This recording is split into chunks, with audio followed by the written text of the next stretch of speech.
উৎসব নয় আমরা জানি না, কিন্তু একটা কথা বাংলার মুখ্যমন্ত্রী স্বীকৃতি দিয়েছেন, বাংলার মুখ্যমন্ত্রী যখন দুর্গাপুজো করবেন তখন তাকে পরামর্শ দিব। অষ্টমীতে ধুলো চুলেছেন, আমাদের একটা মেয়েকে তো আপনার রাজ্যে ধর্ষণ করে খুন করা হয়েছে, সে বৃহত্তম বিসর্জনের জন্য একটু ধুলো তুলেছেন, হয়তো তাতে আপনার মঙ্গল হতে পারে। আপনি কি মানুষ? অপদার্থ সরকার নিপাত যাক, শাসক তোমার কিসের ভয়, ধর্ষক তোমার কে হয়।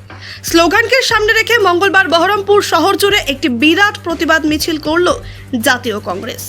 এদিন বহরমপুরে জেলা কংগ্রেস কার্যালয় থেকে শুরু করে শহরের বিভিন্ন এলাকা পরিক্রমা করে কংগ্রেসের এই মিছিল। মিছিলের নেতৃত্ব দেন প্রদেশ কংগ্রেস সভাপতি অধীর রঞ্জন চৌধুরী।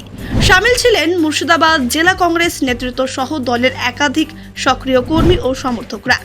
কংগ্রেসের এই মহামিছিল শেষ হয় বহরমপুর টেক্সটাইল কলেজ মোড় সংলগ্ন এলাকায়, যেখানে পূর্ব নির্ধারিত কর্মসূচি অনুসারে আজ অনুষ্ঠিত হতে চলেছে কংগ্রেসের বিশাল এক প্রতিবাদ সভা। এদিন এই মিছিলে সামিল থেকে অধীরবাবু জানান, এই আন্দোলন কোনো রাজনৈতিক দলের নয়, বরং আজ যারা এই ঘটনার প্রতিবাদে আন্দোলন করছে, যারা এই নৃশংস ঘটনার সঠিক বিচার চাইছে, মূলত তাদের সমর্থনে এই প্রতিবাদ মিছিল। আরজিকরের ঘটনায় যতদিন না ন্যায় বিচার না হচ্ছে ততদিন এই আন্দোলন চলবে বলে জানান অধীর রঞ্জন চৌধুরী।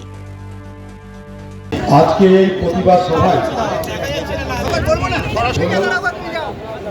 সেই মিছিলে যারা অংশগ্রহণ করেছেন, যে সমস্ত মা বোনেরা ভাবি বুঝু আপনারা এসেছেন, আমি তাদের সকলকে আজকে এই প্রতিবাদের জন্য আপনাদের যে যোগদান তাকে প্রশংসিত করে আপনাদের সকলের কাছে আমি আমার কৃতজ্ঞতা জ্ঞাপন করছি।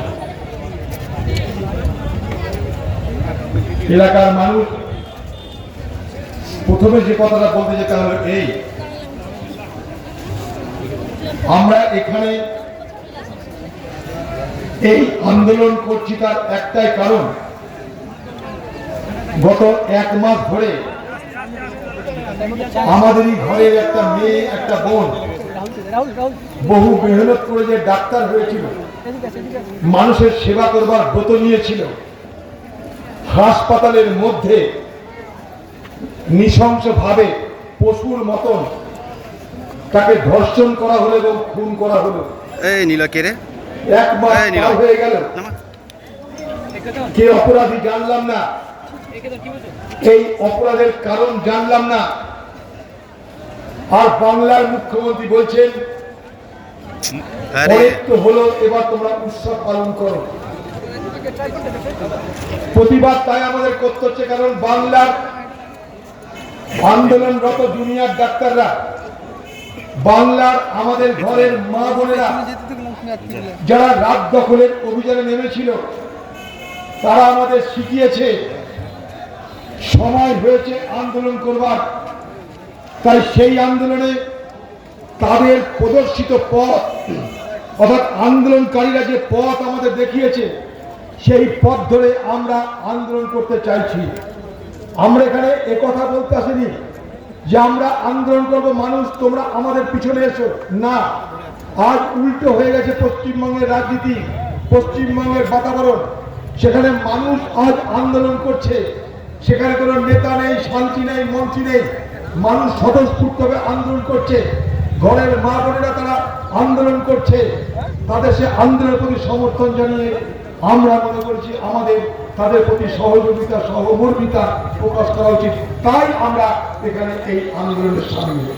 উৎসব নয় আমরা জানি না, কিন্তু একটা কথা বাংলার মুখ্যমন্ত্রী স্বীকৃতি দিয়েছেন, বাংলার মুখ্যমন্ত্রী যখন দুর্গাপুজো করবেন তখন তাকে পরামর্শ দিব। অষ্টমীতে ধুলো চুলেছেন, আমাদের একটা মেয়েকে তো আপনার রাজ্যে ধর্ষণ করে খুন করা হয়েছে, সে বৃহত্তম বিসর্জনের জন্য একটু ধুলো তুলেছেন, হয়তো তাতে আপনার মঙ্গল হতে পারে। আপনি কি মানুষ? আপনি কি মানুষ?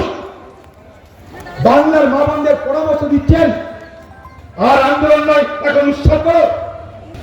এই যদি বাংলার একজন মুখ্যমন্ত্রীর নারী হওয়া সত্ত্বেও তার যদি হৃদয়ে এই অনুভূতি থাকে, এই অনুভব থাকে, এই উপলব্ধি থাকে, তাহলে আগামী দিনে বাংলার মানুষ কোথায় যাবেন আপনার সহজেই অনুমান করতে পারছেন।